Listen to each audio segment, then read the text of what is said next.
Hi, it's Sherri from A Quilting Life, and I'm here today for our June Quilting Life Planner and Workbook discussion.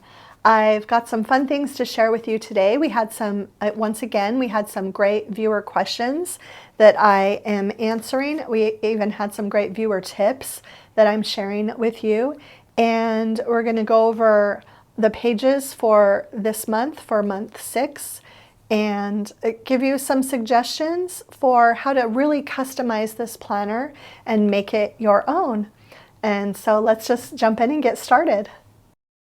Okay, so let's actually just start with answering some viewer questions that I pulled off of the comment section from last month's video. The first one is from Julie Borders, and she said, what do you do when you have more fabric and more pre-cuts in your stash than the inventory pages allow?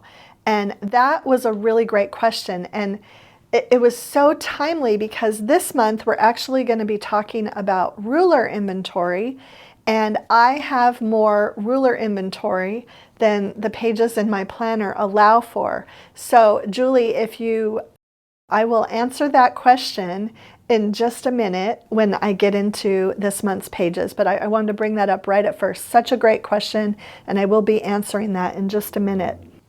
Okay, the next question is from Nina, and she said, I hope there is another planner or second printing for next year. And yes, we will have this same version available for next year, so you can get another one and just transfer everything over that you need to. I'm hoping that for the following year, which would be for 2024, we might have an updated version. But for 2023, and you can buy those now, they're still available, and because they are undated, they will work for 2023 as well. And I will definitely keep you posted as to when we do the updated version and when it will be available. Okay, the next question, it's actually not a question, but it's just some great advice that I wanted to share with you, is from Becky B. And she's kind of responding to all of the little segment that I did last month where I talked about, distractions. And so I just wanted to share her comment with you. She said, I have worked from home for years. Send a consistent message and friends and family will accept your routine.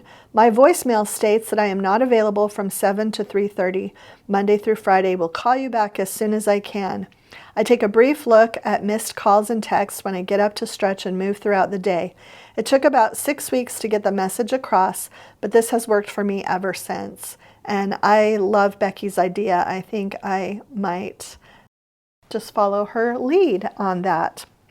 Okay, and then Sheena asked, where does one donate fabric and pre-cuts? I don't belong to a guild. And if you go back and look at the comments, several people actually jumped in and helped her out, and she was able to Google the name of her location and Quilt Guild, and she actually found that even though she's in a smaller rural area, that there were guilds and quilting organizations, and I believe she was able to donate her fabrics. I was just going to add to that you can also just, we are also in a small town, and we have a local senior center that takes donations. I feel like they sell some of them for minimal price, but it helps them make money. And we also have a family resource center that takes donations. So if I have stuff, I'll often just donate it locally, because we do have a lot of retired people on fixed incomes in our community who do like to sew and craft and create. Sometimes I'll take it into Las Vegas, but that's a further drive, and so a lot of times I will just donate in my local community. Okay, so let's get started and move on to this month's tasks. It's June 2022. This is how I filled out my calendar section. No, nothing really different here. We started the first on a Wednesday, and so everything fit. I didn't have to share any calendar spaces. The first section is pattern inventory, and what I've got is the pattern name, the location of the pattern, and 2 pages. And this might not be enough for you. I would suggest and let me just show you what I do. So I have a filing system. We just filmed a video recently with a sewing room tour, and one of the questions I got is, where do you store your patterns and books? And I actually have my books in another room on a bookshelf. I have a few books in here scattered throughout that I use frequently, but most of the books are on that bookshelf in our guest room, actually. But patterns, I do have all of my patterns in this room, and you might not realize it, but this cutting table actually has 2 filing cabinet drawers on the side. And I don't know what this was originally intended for. I have always felt like it was meant to be a kitchen island, but because of those 2 filing drawers, I don't know, maybe it was meant to be a craft station. But I have files in those drawers where I store patterns, and some of them I have stored by designer, and some of them I have stored by type. So for instance, I have a Christmas file where I have a lot of different Christmas patterns by a lot of different designers. This one says Pattern Basket, Margot Langado. I'm not sure how to pronounce her name, but I love her patterns and I've been buying them for several years. And so I have the patterns that I've purchased from her are in this file. And so if I know that I'm looking for something by her, I can just pull this file. The same thing, I can also pull a Christmas file, or I have a file for table runners and aprons. But when I started reviewing for today's video, I realized I really need to sort through those files. And so that is my task for June. Again, this was very timely for me. I don't know how it ended up that way, but I've got the sewing room mostly cleaned up. And so now I am going to go through those files because some of the files are overflowing and are a lot thicker than this. So I'm actually going to go through and I'm going to just save the patterns that I really want to keep, and I will probably, let my friends come over and look through some of those extra patterns, and after that I'll probably donate them. I might have some end up in groups, maybe on my Etsy shop. I'm not sure about that, but anyway, I am going to kind of, cultivate the pattern collection that I have, and at that point, I think I will go through here, and the ones that I really, really can see myself making in the next couple of years, I'm going to make a list of them. Okay. Now, ruler inventory. This is where I'll be answering that first question from Julie. So I have 3 different sections of rulers. Your standard rulers, which are the sizes that you commonly use, such as your 6 by 12, your 18.5 by 24, 12.5 inch square. And so this is a place for you to write the size and the brand, where you keep it, and you have it or you need it. I primarily use this for what I have.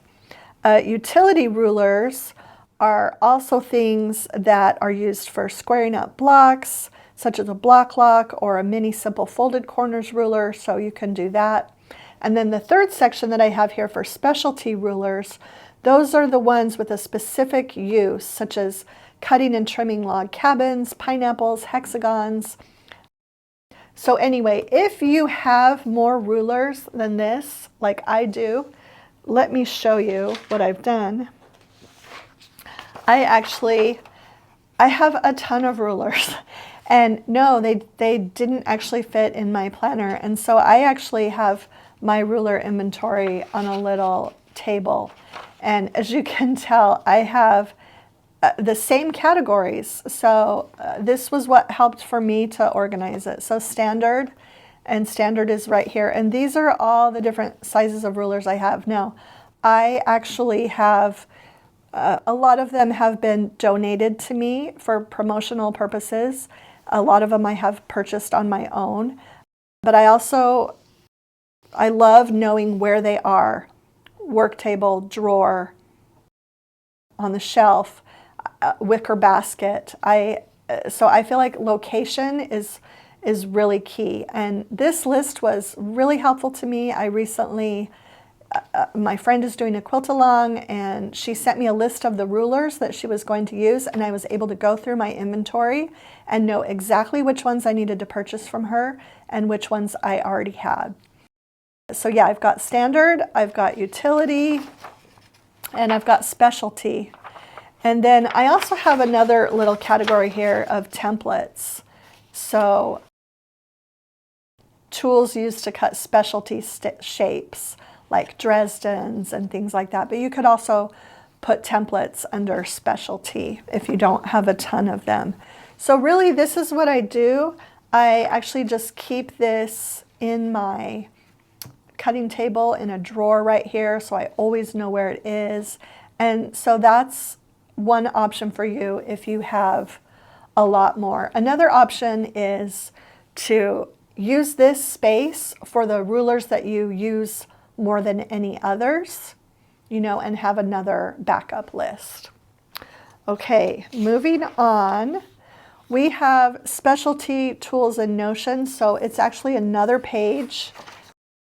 We started right here with specialty rulers, and so really there is quite a lot of space for rulers and specialty tools. So, okay, now this page is a shopping list for things that you want. And when I was going through here the other day, I immediately, even with all those rulers, there's one that I don't have that I want to get. I want to get a Creative Grids 3.5 inch by 18.5 inch. I put that on the list. After I get it, I'll check it off. And this shopping list isn't just for rulers. You can use it for anything. So that was just the first thing that came to mind while I was preparing for today's video. Okay, we also have for today's section a wish list section, and this kind of goes along with Julie's question too, because this is another space that you can really use for anything. I knew that I wouldn't have this many wish list items, and so I actually repurposed this for project ideas. And you could repurpose this for more scraps, more fabric, more pre-cuts, anything that you have that doesn't fit. You know, go ahead and make the planner your own. I actually thought I could even use my label maker, and I could have made a new label for this. But I kind of feel like wish list, this is kind of a wish list of project ideas. So I kept that there. And this, I pulled a whole bunch of things that I've had in notes in other places. I was able to throw away a whole bunch of little Post-it notes with ideas. And this is just a whole bunch of projects that I can take and draw from when I want to find something to work on. I'm actually going to be sharing later, let's see, this is June. Yeah, later this month, I'm going to be sharing some tips on what to do when you're kind of in a sewing rut. And this is one of the first tips I'm going to actually recommend, is that you have a list like this and that you can go look at when you're in a rut to kind of get inspired for a new project to make.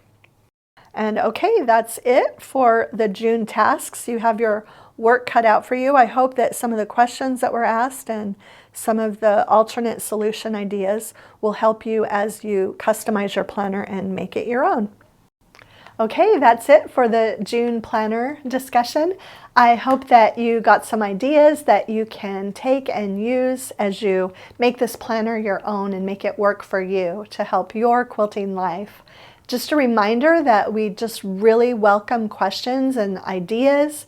If you want to leave them in the comment section for today's video, we will get to those and answer them for next month's video. And also, if you have any tips, we can also share those with everyone in our next video. If you enjoyed today's video, please hit the like button, share it with a friend, and subscribe to our channel if you haven't already. Thanks so much for stopping by.